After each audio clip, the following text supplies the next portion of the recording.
भारत और न्यूजीलैंड के बीच खेली जा रही 5 मैचों की 2-0 सीरीज का दूसरा मुकाबला आज रायपुर में खेला जाएगा। नागपुर में पहला मैच जीतकर टीम इंडिया पहले ही सीरीज में 1-0 की बढ़त बना चुकी है। कप्तान सूर्य कुमार यादव की अगुवाई में भारतीय टीम इस मुकाबले को जीतकर बढ़त को मजबूत करने के इरादे से मैदान में उतरेगी। पहले मैच में सलामी बल्लेबाज अभिषेक शर्मा ने शानदार 84 रन की पारी खेली थी, जबकि रिंकू सिंह ने अंत में 44 रन बनाकर टीम को मजबूत स्कोर तक पहुंचाया था। भारतीय गेंदबाजों के दम पर न्यूजीलैंड की टीम 190 रन ही बना सकी थी और भारत ने 48 रन से मुकाबला अपने नाम किया था। अब रायपुर में भी फैंस को टीम इंडिया से इसी तरह के दमदार प्रदर्शन की उम्मीद है।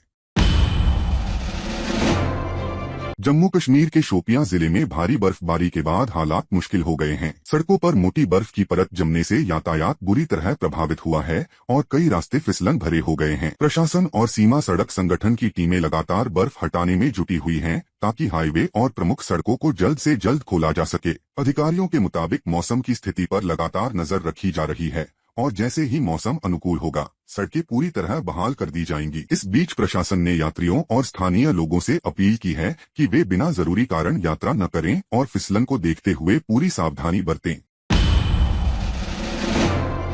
जम्मू कश्मीर के रियासी जिले में आज हुई भारी बर्फबारी के बाद कटरा स्थित श्री माता वैष्णो देवी जी धाम पूरी तरह बर्फ की सफेद चादर से ढक गया है। साल 2026 की पहली बर्फबारी के चलते वैष्णो भवन परिसर बेहद मनमोहक और दिव्य नजर आ रहा है। मंदिर के आसपास बर्फ की परत जमने से पूरा क्षेत्र किसी स्वर्गीय दृश्य जैसा प्रतीत हो रहा है। श्रद्धालुओं के लिए यह नजारा आस्था और भक्ति के साथ एक अद्भुत अनुभव बन गया है। बर्फबारी के बीच माता रानी के जयकारों से पूरा वातावरण भक्तिमय हो गया है।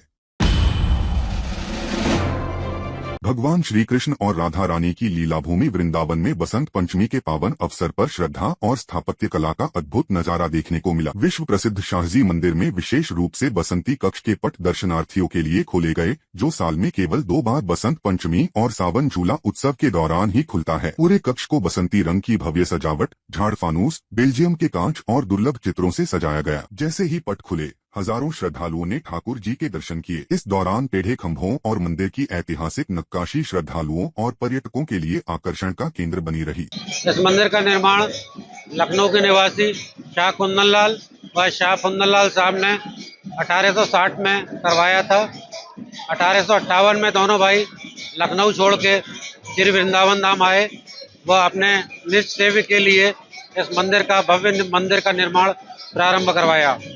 बसंत पंचमी पर इस मंदिर की नींव रखी गई थी। वह 1868 में बसंत पंचमी पर इस मंदिर में ठाकुर जी महाराज की प्राण प्रतिष्ठा हुई। तब से प्रत्येक वर्ष बसंतोत्सव पर पाठोत्सव के रूप में हम मनाते हैं और ठाकुर जी महाराज इस विश्वविख्यात बसंती कमरे, जिसका कि वास्तविक नाम ऋतुराज भवन है, इसमें आकर दर्शनार्थियों को दर्शन देते हैं। यह कमरा साल में 2 बार खुलता है, एक बसंत पंचमी पर और एक श्रावण मास की त्रयोदशी पर।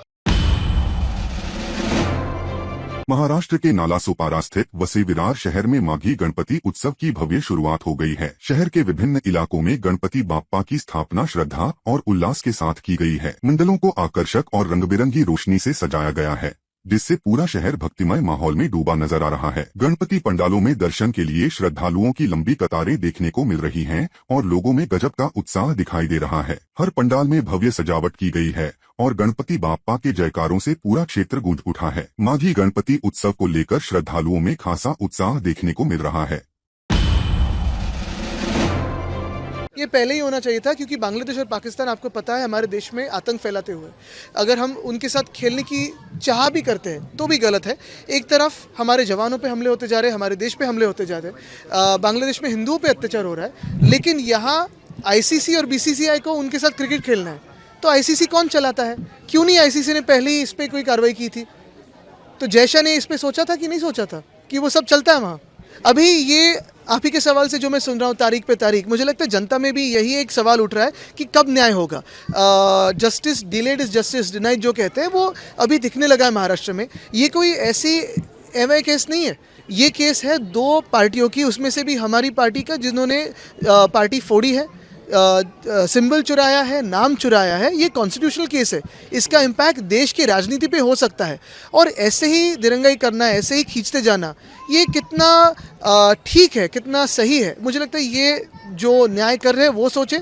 दूसरी बात, जो दुनिया भर से लोग देखते हैं हमारे देश में इतनी सारी इंपॉर्टेंट कॉन्स्टिट्यूशनल केस को अगर इतना समय लगता हो तो देश का एक प्रिडिक्टेबिलिटी ऑफ लॉ जिसे कहते हैं, जिससे भविष्य तय होता है, जिससे जो इन्वेस्टर्स आते हैं वो भी सोचते हैं कि इसमें प्रिडिक्टेबिलिटी ऑफ लॉ, किसी भी देश में देखें, जो भी प्रगत देश है यही प्रिंसिपल होता है, प्रिडिक्टेबिलिटी ऑफ लॉ। अगर हमारे देश में वो ही नहीं रहा है तो कौन आएगा हमारे देश में।